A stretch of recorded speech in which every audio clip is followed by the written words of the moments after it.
When the phone rang that afternoon, I almost did not answer it. It was just another unknown number. I had already ignored 3 that week.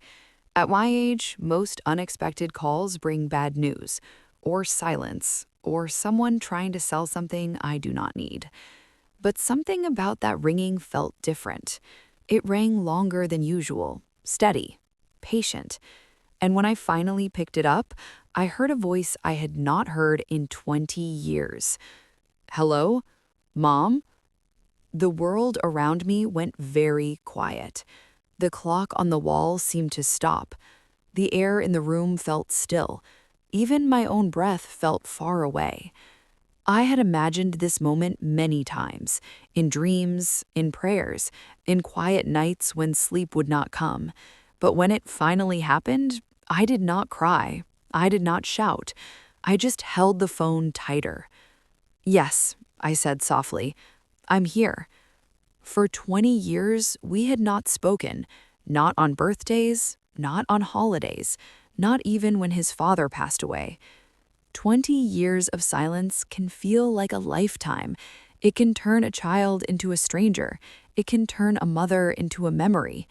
And yet, when I heard his voice that day, he still sounded like my little boy, just older, slower, carrying something heavy that I could hear but not see. I didn't know if this was still your number, he said. It is, I replied, and that was how it began again. My son Daniel was born on a rainy Tuesday morning. I remember the sound of rain against the hospital window.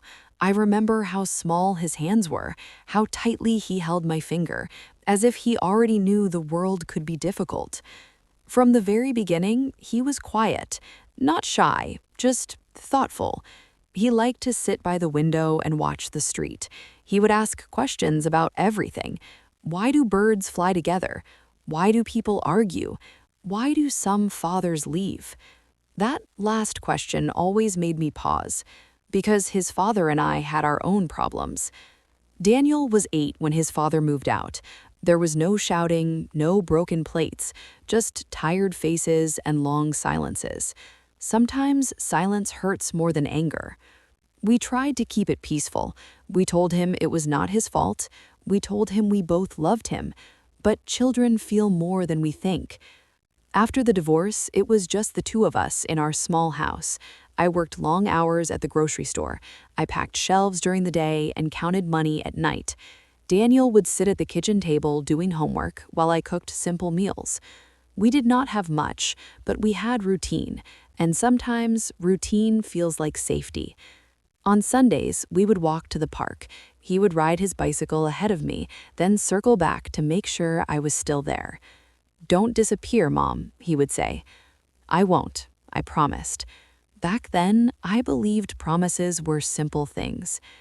When Daniel turned 16, something began to change. Not suddenly, not in a dramatic way, just small things. He spent more time in his room. He answered in shorter sentences. He stopped telling me about school. I told myself it was normal. Teenagers grow. They need space. They build their own worlds. But there was a distance forming that I did not understand. One evening, I knocked on his bedroom door. Can we talk? I asked. About what? He replied. Anything. There was a pause. I'm fine, Mom. But he did not sound fine. I later learned that his father had been calling him more often. At first, I was happy about it. A boy needs his father.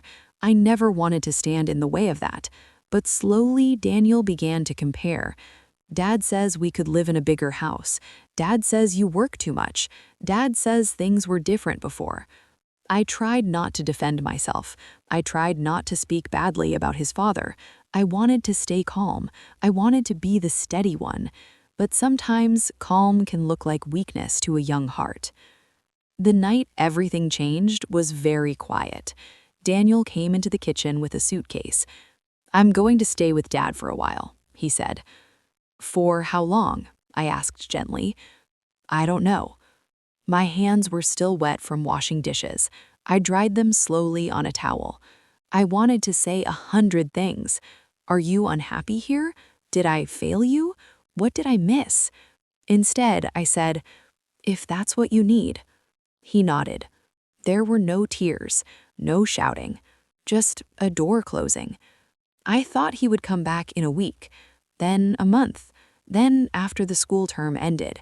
But weeks turned into months, months turned into years. At first, we spoke sometimes, short calls, careful words.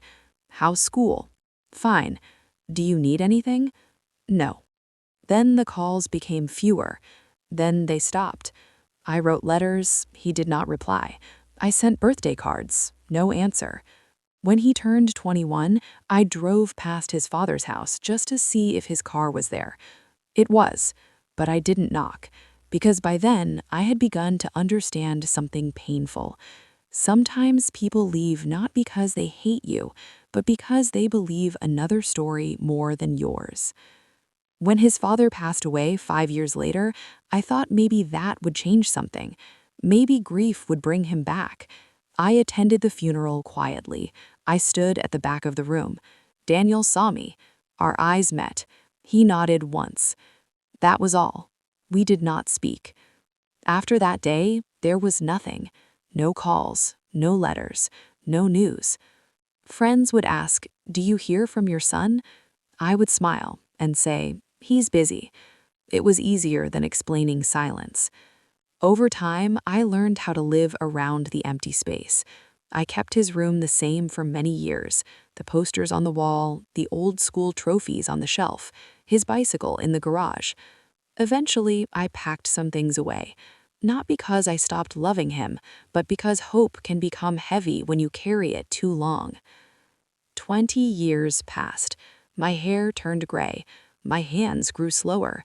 The house became quieter. Sometimes at night, I would sit at the kitchen table and imagine him as a grown man. Did he have children? Did he ever think of me? Did he remember Sunday walks? And then, on that ordinary afternoon, the phone rang. "Hello? Mom?" His voice was deeper now, careful, as if he were stepping into a room filled with fragile glass. "I didn't know if this was still your number," he said. "It is," I told him.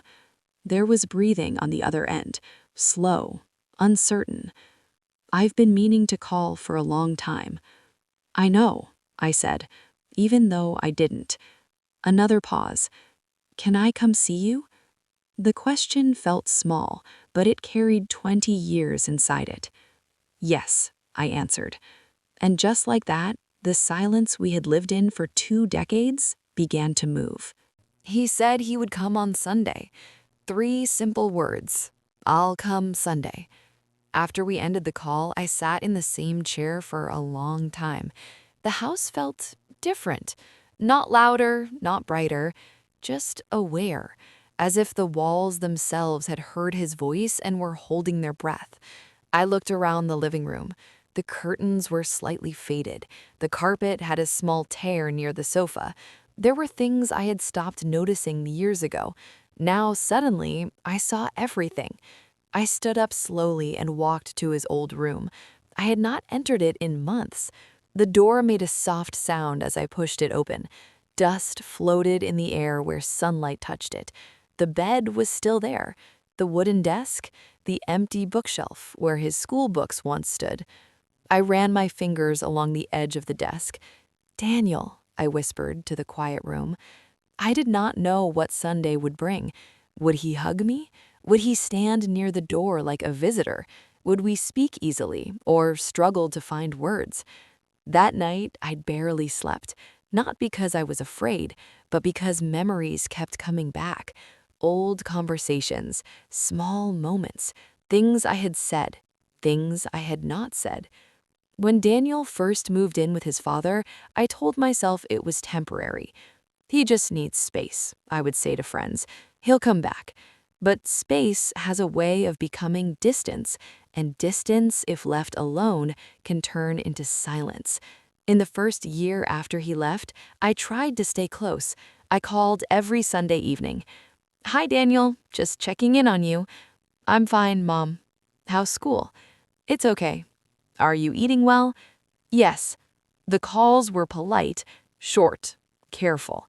It felt like speaking to someone who was slowly stepping backward. One day, I asked, very gently, "Are you happy there?" There was a pause. "It's different," he said. Different. That word stayed with me for days. Different can mean better. Different can mean worse.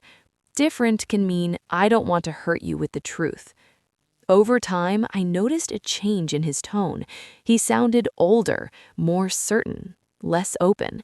His father had always been charming, confident, the kind of man who filled a room with stories. I was quieter. I listened more than I spoke. Maybe Daniel needed that loud certainty. Maybe I represented struggle and tired evenings. Maybe I reminded him of what we did not have. I will never truly know. The last real conversation we had before the silence came 2 years after he left. He was 18. "I'm thinking of moving to another city," he said. "For school?" I asked. "For work. Dad has a friend who can help." "That's far," I said quietly. "It's a good opportunity." I wanted to say, "Stay close." I wanted to say, "We can figure something out here." But I heard confidence in his voice and pride. So I said, "If it's good for you, then I support you." There was relief in his breathing. "Thanks, Mom." That was the last time our conversation felt warm. After he moved away, the calls became rare. Then they stopped. I told myself he was busy building his life. I did not want to be the mother who holds too tightly. But sometimes I wonder if letting go too easily is another kind of mistake. Years later, I learned something I did not know back then. His father had told him things about me. Not cruel lies, not dramatic stories, just small suggestions. Your mom never believed in big dreams. Your mom likes simple things. Your mom was always afraid to take risks. Maybe he believed I had held his father back. Maybe he thought I was the reason our life was small. Children do not always see the full picture. They see what is in front of them. They hear what is repeated, and if one voice speaks louder, it can become the truth. When his father became sick, no one told me at first. I heard from an old neighbor. "Did you know he's in the hospital?" she asked gently. I did not. I sat on my bed that night thinking about calling Daniel, but I did not want him to think I was using the situation to step back into his life, so I waited. After the funeral, when our eyes met across the room, I saw something in him. Not anger, not warmth, just confusion, as if he was not sure where he belonged in his story anymore. That look stayed with me for years. So when he called 20 years later, asking to visit, I wondered what had changed. Why now? Why after so long? The days before Sunday moved slowly. On Friday, I went to the market and bought fresh vegetables, his favorite tea, the biscuits he used to like as a boy. I almost bought the chocolate cake he loved when he was 10, but I stopped myself. He was not 10 anymore. I did not know the man he had become. On Saturday evening, I sat at the kitchen table and tried to imagine our first moments. Would we talk about the past? Would we pretend nothing happened? Would he explain the silence? Or would I be the one asking questions? Part of me wanted answers. Why did you stop calling? Why didn't you write back? Did you ever miss me? But another part of me was afraid of the answers, because sometimes the truth can reopen wounds that have barely healed. Sunday morning arrived quietly. I woke up early, earlier than usual. I cleaned the living room again, even though it was already clean. I changed the tablecloth. I opened the windows to let fresh air in. Every small sound made my heart jump. A car passing, a door closing somewhere down the street, footsteps on the sidewalk. At noon, I sat down and folded my hands in my lap. I told myself to breathe. "He is just your son," I whispered. "But after 20 years, even your own child can feel like a stranger."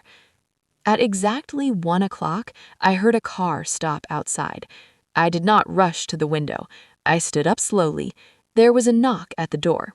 3 soft knocks. I walked towards it, each step careful, steady. When I opened the door, I saw him. Older, taller, lines on his face that were not there before. For a second, neither of us spoke. Then he said, very quietly, "Hi, Mom."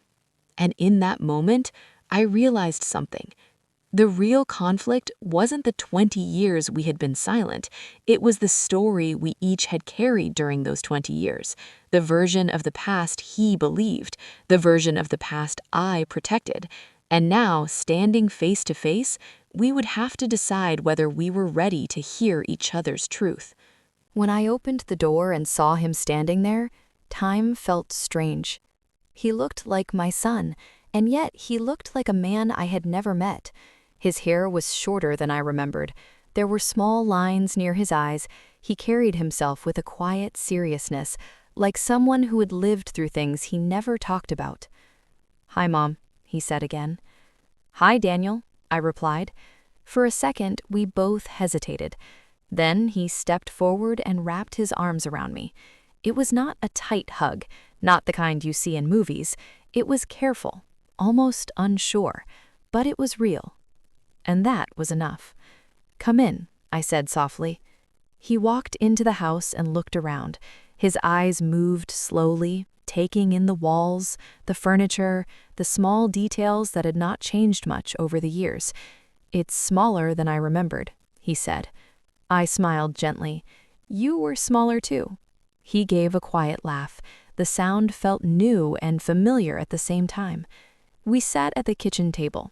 The same table where he used to do homework, the same table where I once folded his school shirts, the same table where I had sat alone for so many evenings.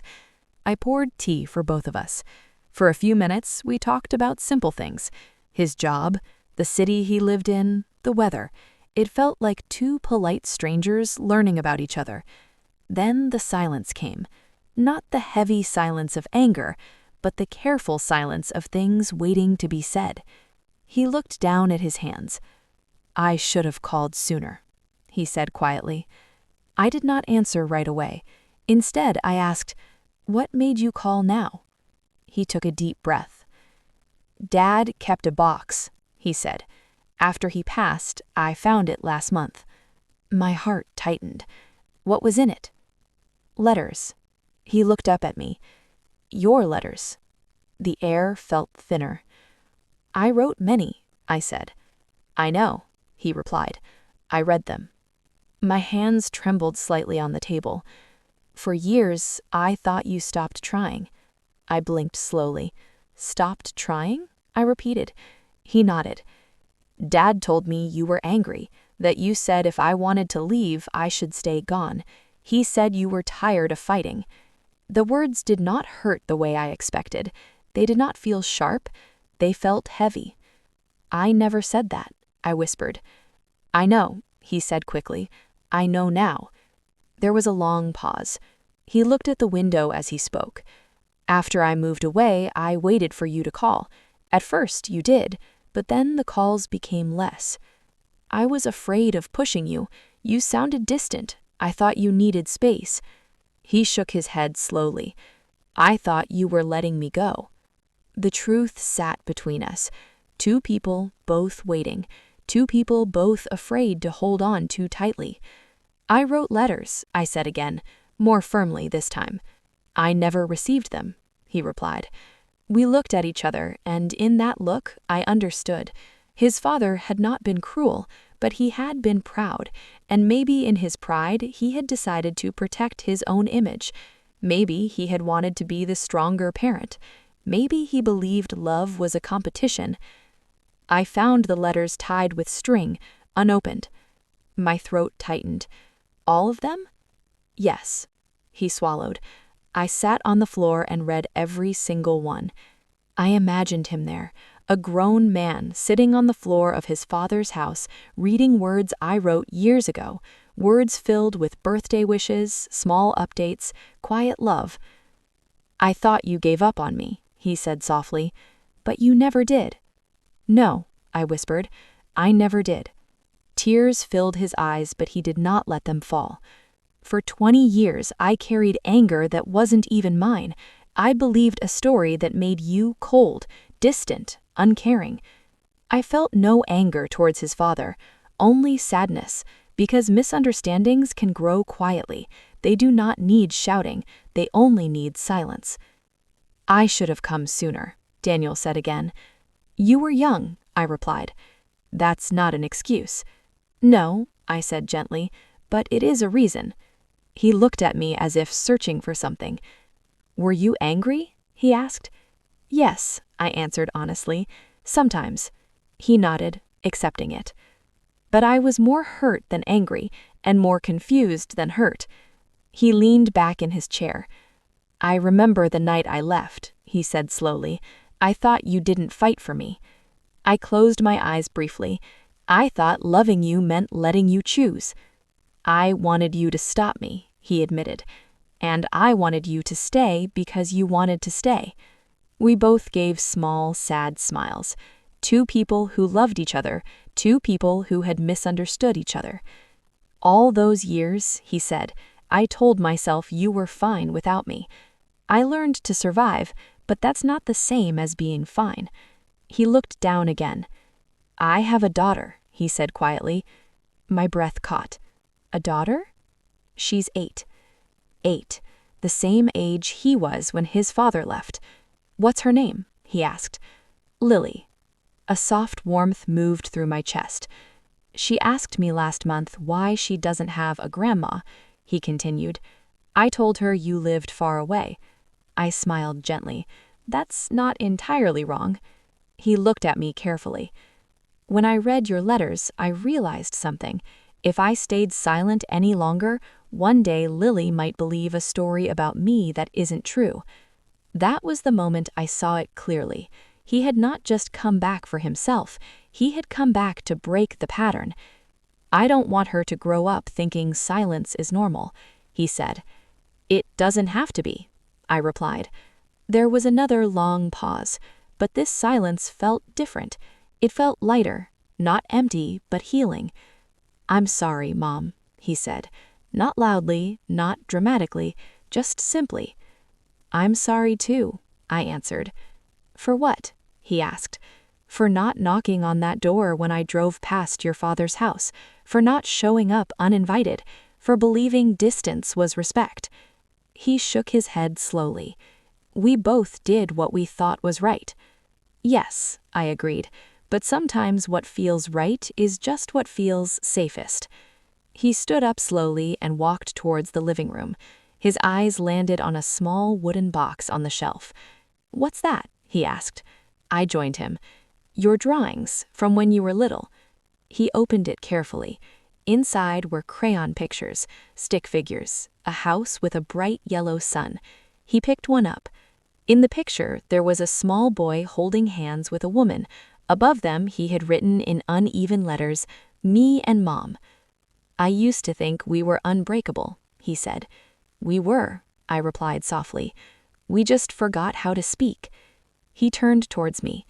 Can we start again? He asked. I did not hesitate. Yes. Not because the past had disappeared, not because 20 years had not happened, but because love, even when buried under silence, does not die easily, and sometimes all it needs is one phone call. After Daniel opened the wooden box and looked at his old drawings, something between us softened. Not completely, not perfectly, but enough to breathe. We returned to the kitchen table, not as strangers anymore, but not fully as mother and son either. We were somewhere in between, two people learning how to speak without fear. Can I bring Lily next weekend? He asked gently. The question caught me by surprise. Of course, I said, trying to keep my voice steady. She's shy at first, he added, but she's kind. She likes drawing. I smiled. Then we will get along. He stayed for 2 hours that day. We did not solve 20 years. We did not go through every memory. We did not force forgiveness into neat sentences. Instead, we spoke slowly about his work, about the city, about how hard it was after his father passed away. I didn't know how to grieve, he admitted. I was angry at him, but I also felt guilty for being angry. That's normal, I said softly. Love and anger can live in the same place. He nodded, as if that was something he needed to hear. When he stood to leave, he paused at the door. "I'll come next Saturday," he said. "I'll be here," I replied. And this time, when the door closed, it did not feel like an ending. It felt like a promise. The week passed slowly. I found myself thinking about Lily often. 8 years old, the same age Daniel was when life began to shift for us. I wondered what she looked like. Did she have his quiet eyes, his careful way of speaking? On Friday evening, I went to a small shop and bought colored pencils. Not too many, just enough. I did not want to overwhelm her. I did not want to try too hard. Saturday morning arrived with sunlight through the kitchen window. At 11 o'clock, I heard a car outside. This time, my steps were quicker. When I opened the door, Daniel stood there with a little girl beside him. She held his hand tightly. "Lily," he said gently, "this is Grandma." The word felt new, tender, almost fragile. Lily looked up at me with wide eyes. "Hi," she said softly. "Hello, Lily," I replied, bending slightly so I was closer to her height. "I've heard a lot about you." She studied my face for a moment, then nodded. We walked inside together. Daniel stayed near her at first. I could see the protection in his posture, the quiet worry. But children are often braver than we think. Within 15 minutes, Lily was sitting at the kitchen table with the colored pencils spread in front of her. "You can draw anything you like," I told her. She chose a bright green pencil first. "What did you draw when you were little?" she asked. I glanced at Daniel. "I drew houses and trees and my son." She smiled. "Daddy doesn't draw much," she said. Daniel gave a small laugh. "I used to." Lily looked at him with surprise. "You did?" He nodded. "Grandma kept some." I went to the living room and brought the wooden box. When Lily saw the drawings, her eyes widened. "You made this?" she asked Daniel. He looked embarrassed. "I was your age." She held up the picture of the stick figures. "Is this you and Grandma?" "Yes," he said quietly. She looked between us. "Why don't you have new pictures together?" The question was simple, but it carried truth. Daniel and I exchanged a glance. "We're working on that," he said gently. Lily seemed satisfied with that answer. She returned to her drawing, this time adding 3 figures instead of 2. One small, one tall, one older. When she finished, she slid the paper toward me. "This is us," she said. I felt my eyes grow warm. Daniel placed his hand lightly on Lily's shoulder. "That's beautiful," he told her. For the first time in many years, I felt something that had been missing. Not just hope, belonging. Over the next few weeks, they came every Saturday. Not always for long, sometimes just for tea, sometimes for lunch. Daniel began to relax in the house. He no longer stood near the door. He moved freely, as if remembering the shape of the rooms. One afternoon, while Lily colored quietly, Daniel and I sat together in the living room. "There's something else I need to say," he began. I waited. "When Dad was sick, he told me he might have made mistakes," Daniel said carefully. "He didn't say exactly what, but I think he knew." I listened without interrupting. "I don't blame him anymore," Daniel continued. "He loved me in his own way, but he was afraid of losing me." "And I was afraid of losing you, too," I said. He looked at me. "We both tried to be strong," he said, "but we didn't talk." "No," I agreed. "We didn't." There was no bitterness in the room, only understanding. Healing did not come in one big moment. It came in small ones. Lily asking for another cookie, Daniel fixing a loose cabinet door without being asked, me learning about his work and listening without giving advice unless he asked for it. One evening, as they were preparing to leave, Lily hugged me tightly. "See you next week, Grandma," she said. The words sounded more natural now. After they drove away, I stood at the window for a moment. The street was quiet again, but the house did not feel empty. A few days later, Daniel called in the evening. "Mom," he said, his voice lighter than before, Lily wants to know if you can come to her school play next month. I would love to, I replied. There was a small pause. I'm glad I called, he said. So am I answered. And I meant it. The silence that once felt permanent had become something else, not erased, but transformed.